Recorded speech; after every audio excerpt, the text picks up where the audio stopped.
I'm astrologer and life coach Penny Dix. Welcome to my YouTube channel. Welcome back if you're a regular visitor here. And if this is your first time, a big welcome to you. And I'd love it if you'd subscribe. So today, I'm bringing you one of my short heads up videos. And this is for the sign of Virgo. My beautiful pure virgins, Vestal virgins. So this is for the sign of Virgo, and that's whether you're the sun in Virgo or whether you are the rising sign in Virgo. And I do sometimes call Virgo my little worry pots of anxiety, because you do sometimes get a little bit fraught and fretful. But let's see whether February is going to treat you better, because actually the general energies for this month are very smooth, much easier for all of us. So I don't envisage any particularly difficult problems rising up for you this month. There are a couple of tricky aspects, but nothing too serious. So let's look at what they are, because to start with, the sun is in Aquarius. Now, this is the part of your chart that's to do with your kind of day-to-day routine. This can also be kind of odd jobs and things that you need to sort out at home, tidy up. And it can also be that part of the chart that's to do with health matters. So the sun shedding her light here is like saying, is there anything niggly in your health that you need to just check out? Go to the dentist, get a medical checkup, get one of those regular annual body checks that you need to do. And the sun will then move into Pisces, which of course is your 7th house of significant relationships. And that will be on the 18th. But let's just stay at the beginning of February to start with, because on the 4th, the sun in Aquarius is making a hard square to my big outer boy Uranus, the planet of the unexpected, of surprise. And Uranus is in Taurus, and it's in your 9th house of higher learning and education. This can also be travel. It can be inner travel, but it can also be literal physical travel. And this challenging square is really saying that something will happen that knocks you a bit off balance. It could literally be somebody turns up unexpectedly from abroad. And so there are many permutations that you could have, but expect the unexpected with regard to learning things, education, even your spirituality, and to travel. Just expect the unexpected. It doesn't mean necessarily because it's a square that it's bad. I think it just presents you with a set of circumstances that you've got to kind of tweak and change and navigate, and is a bit frustrating for your nerves. It might just get that little worry pot of anxiety kind of jiggling away a bit.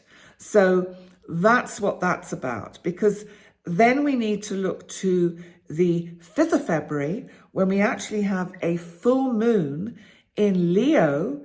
Now, this is your 12th house. This is about the inner you. I think that the moon here sheds light on parts of yourself that you've never really perhaps looked into in the same way, or in any way at all. And I always think it's a very reflective moon when we have this moon in our 12th house. And for you, that's this month. And so it's really asking you to, to go within and look at yourself in a different light, because maybe whatever has gone on between the 9th house and the 6th house with this Uranian unexpected kind of energy coming in, unexpected shock, really gives you pause to reflect.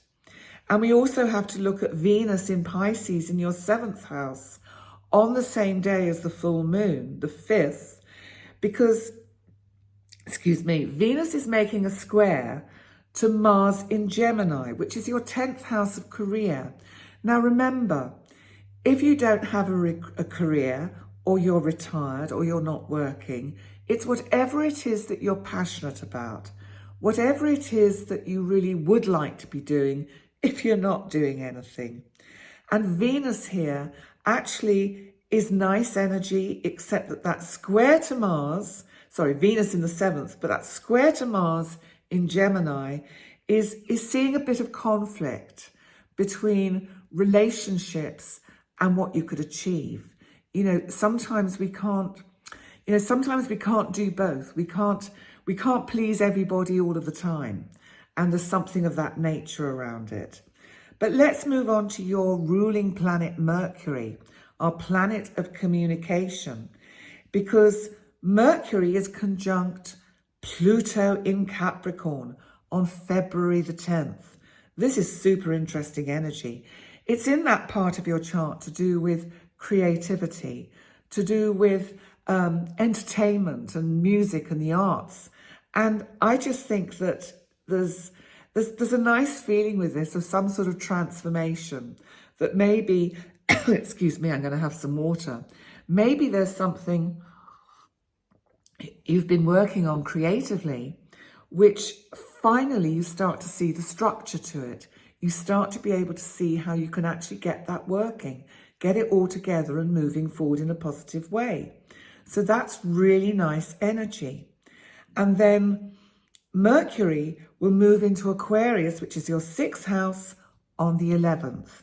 And that is like a little nudge that if you didn't look at the things that the 6th house is bringing up around health matters or day-to-day routine, Mercury is going to give you a second nudge and say, can we address this, please? We really do need to make sure that we've, made the appointments at the dentist, the doctor, or whatever it is. So that's some of that energy. And let's also look again at Venus, because Venus, as I say, is in your 7th house of significant relationships. Now, the day after Valentine's Day, the 15th, Venus, our planet of love and relationship, is conjunct Neptune, which of course has been in this part of your chart for some time. Now, Neptune is about it can be romance and mystery and things that you can't really see clearly. It's your romantic dreams, but it can also be what's hidden. So what actually gets revealed around this time? There could be something really quite nice to do with relationships, but what you have to be mindful of is that whoever it is who they say they are, and that they're not pretending to be somebody they're not. So just be clear about that. And then on the 20th, Venus will move into Aries, which of course is your 8th house of significant change, of beginnings, endings, transformation. Can also be very good for money in this part of your chart, to do with significant joint resources. So bear that in mind. And we have a new moon also on the 20th in your 7th house of significant relationships. And this, as well as that energy of Venus conjunct Neptune, really does give opportunities for someone new to come in your life. And if this Venus-Neptune shows you someone as they truly are, perhaps the veils lift, then you might be quite pleasantly surprised, and it might be something that becomes something more significant. So there we go, Virgo. Thank you so much for joining me. Excuse all the coughing and the clearing of the throat. It's a bit cold in here and the atmosphere's dry, and it just gets at the back of my throat. So hope it didn't spoil your enjoyment of your forecast. So please remember to like, comment and subscribe. Thank you for joining me, and I look forward to seeing you next time. Bye for now.